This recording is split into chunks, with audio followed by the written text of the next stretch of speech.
자, 집단에 관련된 마지막 강의입니다. 그 집단에서 제가 이제 한 가지 여러분들한테 이제 말씀드리고 싶은 핵심 중에 하나는 집단 의사와 나의 의견이 충돌될 때 과연 나는 어떻게 행동하는 것이 좋을까 하는 측면을 제가 한번 말씀을 드리겠습니다. 하다 보면은 집단을 끌어가는 사람들은 아주 여러 가지 요인들이 동시에 작동하기 때문에 어떤 구성원들이 보기에 전혀 다른 방향, 옳지 않은 방향으로 끌어갈 수도 있고, 또 집단의 리더가 상당히 어떤 판단력이나 리더십이 안 좋아서 그 집단을 구성원들과의 원하는 방향이 아니라 엉뚱한 방향으로 끌어갈 수도 있습니다.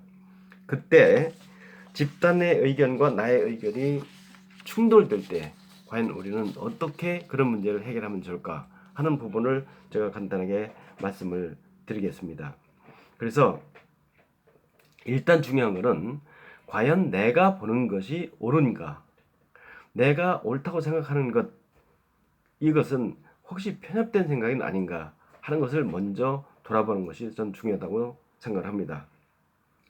그래서 자기가 생각하기에 나는 이렇게 생각하는데 우리 집단을 끌어간 사람들은 이런 식으로 방향으로 들어가서 나는 이 집단에서 상당히 이런 식으로 갔으면 좋겠고 이건 절대로 아니라고 생각하기 때문에 참 혼자 마음을 끓이게 되고 기분 나쁘고 때로는 직장 생활이 나한테는 상당히 불만으로 가득 찰 수 있을 텐데, 그래서 만약 자기 나름대로 어떤 그 집단을 위한 어떤 의견이 있고 의견이 충돌될 때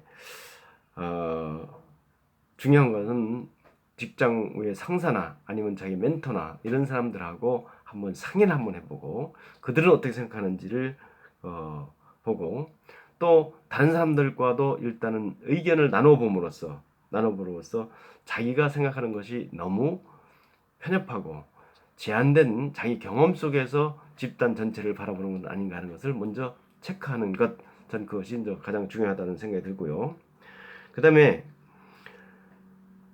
정말로 여러 가지로 볼 때 자기 의견이 옳다라고 하는 일단 확신이 서고, 정말 그렇게 이게 이 집단이 이러다가는 상당히 난관에 부딪힐 수 있는 가능성이 높다라고 하는 확신한 소신, 다른 사람들, 내가 생각하는 멘토 이런 사람들도 내 의견에 충분히 동의를 하고 한다고 하면, 그 다음에는 소신을 갖고 아까 얘기했듯이 창조형 로서 자기가 생각하는 것을 소신 있게 말하고 그러면서 그를 행동으로 해 나가는 것, 이것이 전 상당히 좋다고 생각합니다.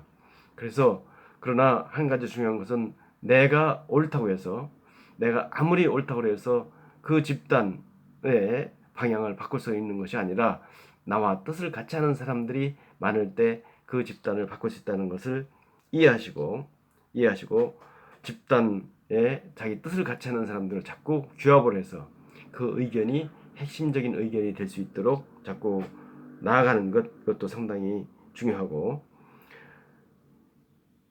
이 집단의 변화는 전체 사람들의 의견에서 변하는 것이 아니라 소수의 의견, 그러나 바른 생각, 정말로 자기를 희생하면서 많은 사람들의 도움을 줄 수 있는 확신과 그것을 동조하는 그 집단 안에 정말로 평이 좋고 그 집단 안에 많은 사람들을 또 빚을 받는 그런 사람들의 힘에 의해서 바뀐다는 사실을 이해하시면 집단과 나의 의견이 충돌될 때 여러분들이 어떻게 행동해야 될지를 알 수 있으라고 생각합니다. 다시 한번 정리하면, 첫째는 내 의견이 옳은지 한번 자꾸 돌아봐라. 두 번째는 윗사람이나 아니면 멘토나 하고 상의를 한번 해봐라. 세 번째는 여러 가지 다른 사람들은 어떤 생각을 갖고 있는지 확인해라.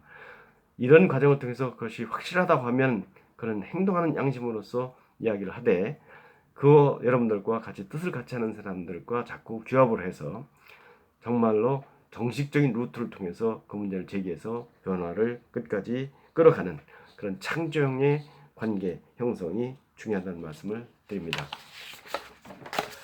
저는 원래 제 전공이 행정학이기 때문에 이 가정이나 이런 측면에서는 잘 몰라요.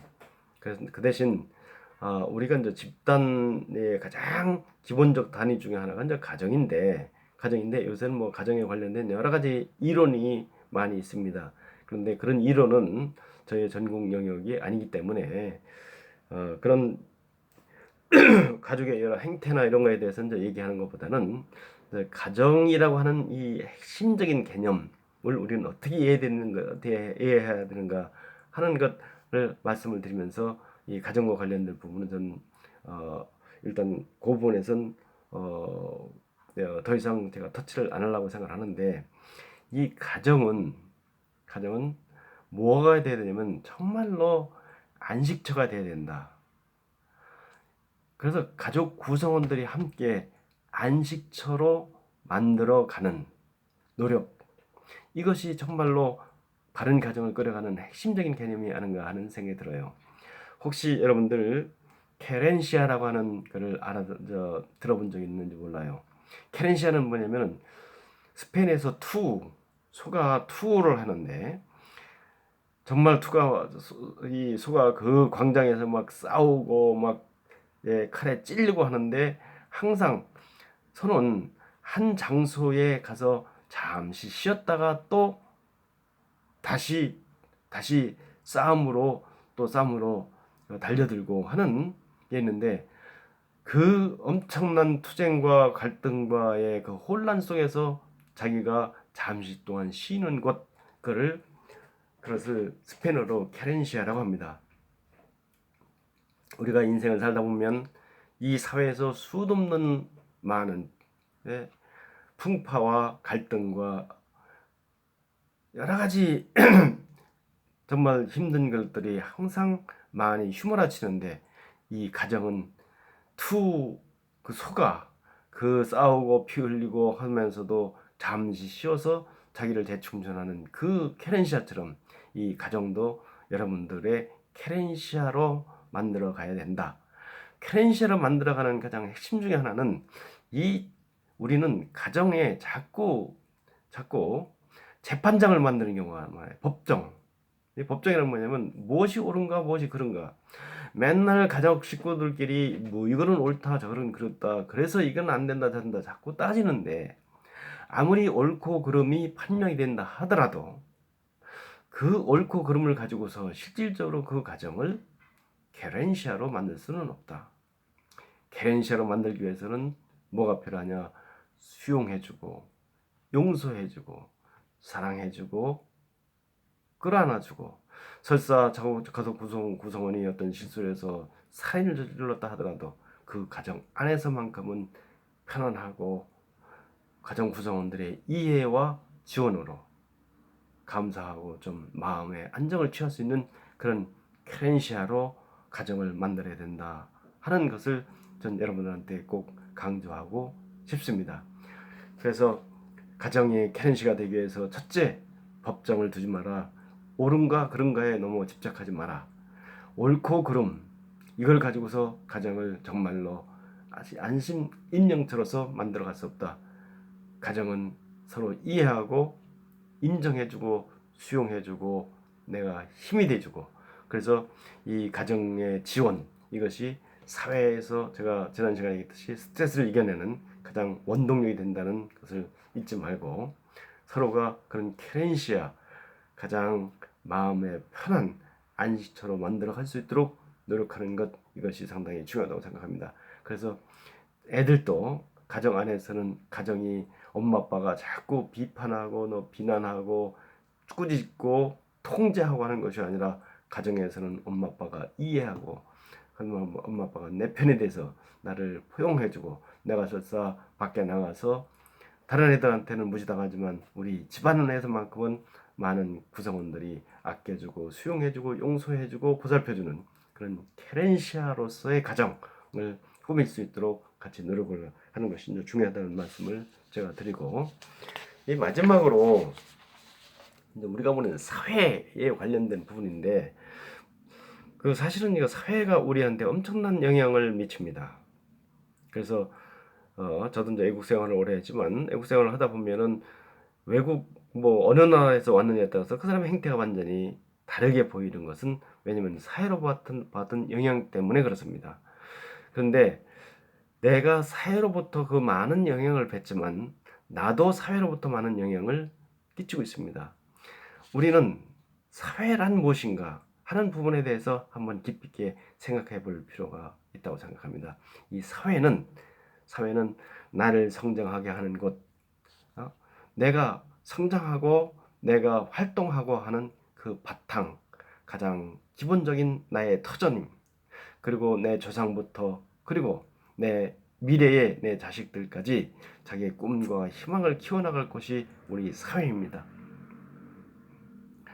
그래서 우리 조상들은 그 사회가 아주 건강하고 그리고 자유롭고 안전하고 그리고 거기서 많은 발전이 가능한 사회로 만들기 위해서 수많은 그 사회를 지키기 위해서 수많은 피를 흘렸고 많은 사람들이 땀을 흘렸고 많은 사람들이 그 발전을 위해서 많이 노력을 해왔어요. 이 사회 발전을 위해서 그동안 우리나라도 민주화 내지는 경제 발전, 우리 조상들은 끝도 없는 피와 땀과 눈물을 흘리면서 우리 사회를 이만큼 형성해 왔다는 사실을 우리는 쳐다보고 내가 또 이 사회를 위해서 과연 무엇을 할 것인가? 우리 사회 발전을 위해서 나는 어떤 역할을 해야 될까? 나는 한 사회 구성으로서 과연 어떻게 행동하는 것이 바른가 하는 것 정도는 우리 대학원 특히 사회복지과를 다니는 분들은 한번 좀 깊이 있게 생각해 보면서 이 사회복지기관이라는 자체는 우리 사회에 여러 가지 경제발전과 민주화 과정에서도 그늘져서 더 이상 누가 돌보지 않는 그곳에서 그들이 더 뭔가 편안하고 더 안전되고 더 자유로운 그런 세상에 살 수 있도록 뭔가 도움을 주고 희망을 주는 것이 사회복지사의 역할이라고 하면 먼저 내가 어떤 역할을 하기를 할까 하는 생각보다는 나한테 사회는 무엇인가? 내가 이 사회를 위해서 무엇을 할 것인가? 그동안 우리 조상들, 우리 선조들이 지켜온 이 사회를 우리는 어떤 방향으로 가꾸고 해서 우리 후대에 우리 사회가 더 나은, 더 자유로운, 더 평화로운, 더 안전한 사회가 될 수 있도록 하려면 어떻게 할까 하는 이런 측면에서의 고민. 아까 제가 얘기했던 사회와의 나의 관계도 전 똑같다고 봅니다. 하나는 아주 반항적 관계, 하나는 그냥 수능적 관계, 하나는 창조적 관계인데 여러분들이 사회와 나도 좀 더 창조적 관계에서 사회 한 구성으로서 활동하겠다는 그 자기의 확실한 그런 신념 이런 것들도 상당히 중요하지 않나 하는 생각을 하면서 제가 이번 한 학기 동안 제가 동영상을 통해서 여러분을 만났는데 여러분들한테 조금이라도 도움이 됐다고 하면 저한테는 큰 보람이 아닌가 생각을 하고 다음 주에 여러분들 직접 대면을 통해서 같이 마지막 고사를 보고 이야기를 나누는 시간을 갖도록 하겠습니다. 이번 한 학기 동안 수고 많으셨습니다. 감사합니다.